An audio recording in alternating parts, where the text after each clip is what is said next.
Les occupés perdent leur vie. Au premier rang, je mets ceux qui n'ont de temps libre que pour le vin et l'amour.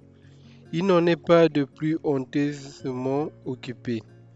Les autres, même captifs d'une vaine image de gloire, ne manquent pas de panache dans leur égarement.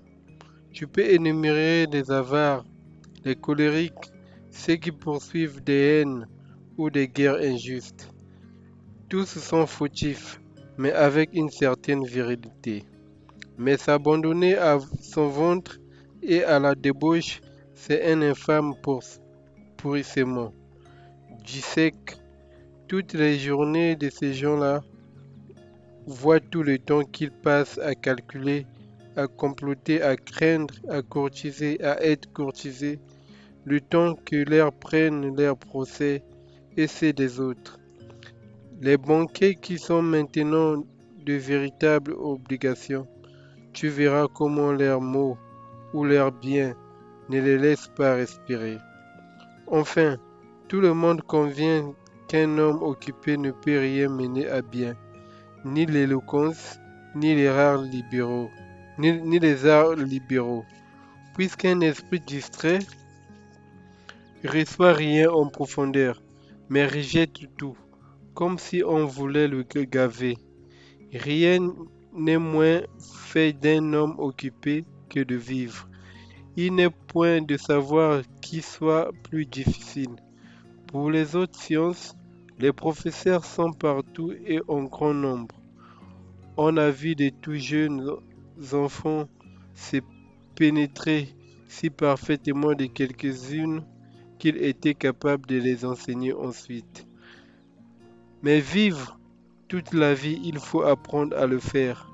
Et ce qui te surprendra peut-être davantage, toute la vie, il faut apprendre à mourir. Tant de grands hommes ont supprimé tous les obstacles en renonçant aux richesses, aux emplois, aux plaisirs, pour ne s'occuper jusqu'à terme de leurs jours que d'une seule chose, savoir vivre. Un certain nombre d'entre eux, cependant, ont quitté la vie en avouant qu'ils ne le savaient pas encore. Comment donc les malheureux dont nous parlons ne sauraient-ils jamais? C'est le propre d'un grand homme, crois-moi, et qui s'élève au-dessus des erreurs humaines, que de ne rien laisser soustraire de son temps. Sa vie est très longue parce que tout le temps qu'elle dure, elle est tout entière à sa disposition. Rien n'en est resté inculte et oisif. Rien n'en a été aliéné, car il n'a rien trouvé qui fût digne d'être échangé contre son temps. En trésorier, très économe qu'il était, le temps lui a donc suffi, mais il aura nécessairement manqué assez dont une bonne part de la vie fut accaparée par tout un chacun. Et ne va pas en conclure qu'ils ne s'aperçoivent jamais du dommage. La plupart de ceux qu'une grande félicité accable, tu les entendras s'écrier au milieu de leurs troupeaux de clients. Des procès aux autres honorables, des procès aux autres honorables misères. Il n'est même pas permis de vivre. Comment cela te serait-il permis? Tout ce qui t'appelle à leur aide t'enlève à toi-même. Combien de jours soustraits par cet accusé, ce candidat, cette vieille fatiguée d'enterrer ses héritiers, ces riches qui, pour exciter l'avidité des captateurs de testament, jouent aux malades. Cet ami puissant qui vous garde, non pour l'amitié mais pour la parade. Fais la balance des comptes, dis-je, et passe en revue tous les jours de ta vie.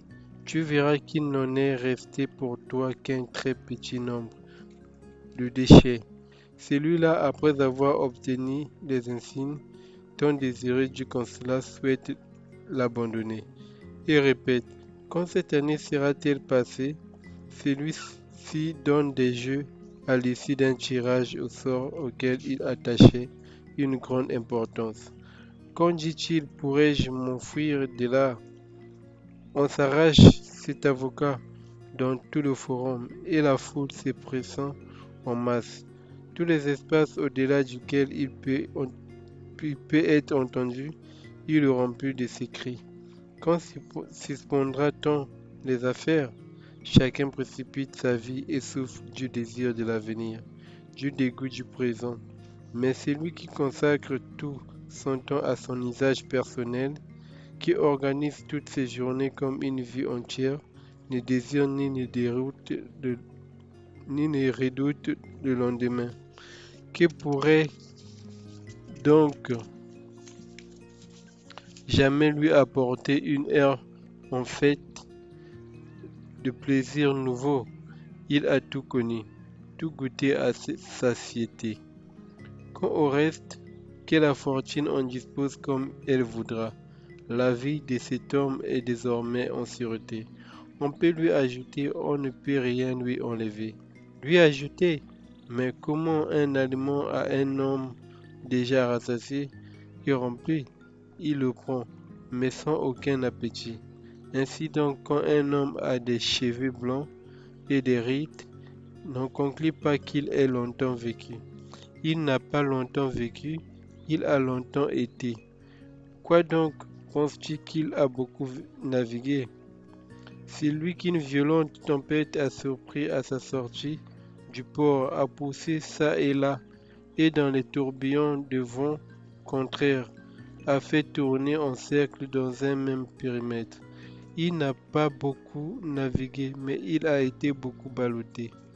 Je m'étonne toujours quand je vois certaines personnes demander aux autres leur temps et ce que l'on sollicite l'accorder si facilement. De part et d'autre, chacun considère ce pourquoi on demande ce temps, mais le temps même personne, comme si l'on ne demandait, comme si l'on n'accordait rien. On se joue de la chose la plus précieuse au monde. Ce qui trompe, c'est que le temps est chose incorporelle et qu'il ne tombe pas sous les yeux. On l'estime donc très bas, et même il n'a quasiment aucun prix. Les hommes paient très cher de leur personne pour bénéficier de pensions de dons. Ils y consacrent leur travail, leur activité, leurs soins. Nul ne met un prix à son temps. On en use largement comme s'il ne coûtait rien. Mais ces mêmes hommes voient les malades en danger de mort. Ils se traînent en suppliant aux genoux de leurs médecins. S'ils redoutent la peine capitale, ils sont prêts pour vivre à donner tout ce qu'ils ont. Si grande est chez eux la discorde des passions. Si grande est chez eux la discorde des passions. Si l'on pouvait présenter à chacun le nombre de ses années à venir comme lui de ses années passées, combien ceux qui verraient le peu qui leur reste trembleraient, combien ils deviendraient économes. Or, il est facile d'administrer un bien, si petit qu'il soit, lorsqu'il est assuré. Mais il faut conserver avec plus de soin encore celui dont on ne sait quand il fera défaut. Non, conclut pas cependant que ces gens ignorent combien de temps est chose précieuse. Ils ont coutume de dire à ceux qu'ils aiment beaucoup qu'ils sont prêts à leur donner une partie de leurs années. Ils donnent, mais ne comprennent pas. Ils donnent en prélevant sur eux-mêmes sans profit pour les autres. Mais ils ne savent même pas qu'il s'agit d'un prélèvement. Ils supportent donc facilement le sacrifice, le dommage leur restant caché. Mais personne ne restituera de tes années, personne ne te rendra à toi-même. La vie continuera comme elle a commencé, sans remonter son cours ni l'interrompre. Elle ne fera pas de bruit, elle ne t'avertira pas de sa rapidité, mais s'écoulera en silence. Ni le commandement d'un roi, ni la faveur du peuple ne la prolongeront. Sur sa lancée initiale, elle poursuivra sa course. Nulle part elle ne se détournera, nulle part elle ne s'attardera. Qu'arrivera-t-il? Tu es occupé, la vie se hâte. La mort cependant arrivera, et bon gré mal gré, il faudra lui céder la place. Peut-il y avoir rien de plus stupide que la conception de certains hommes? J'entends ceux qui targuent de prévoyance. Ils sont trop laborieusement occupés pour être capables de mieux vivre. C'est au prix de leur vie qu'ils organisent la vie. Ils disposent leurs projets sur le long terme. Or, la plus grande perte pour la vie, c'est l'ajournement. Ils nous arrachent les journées une à une. Ils dérobent le présent en promettant l'avenir.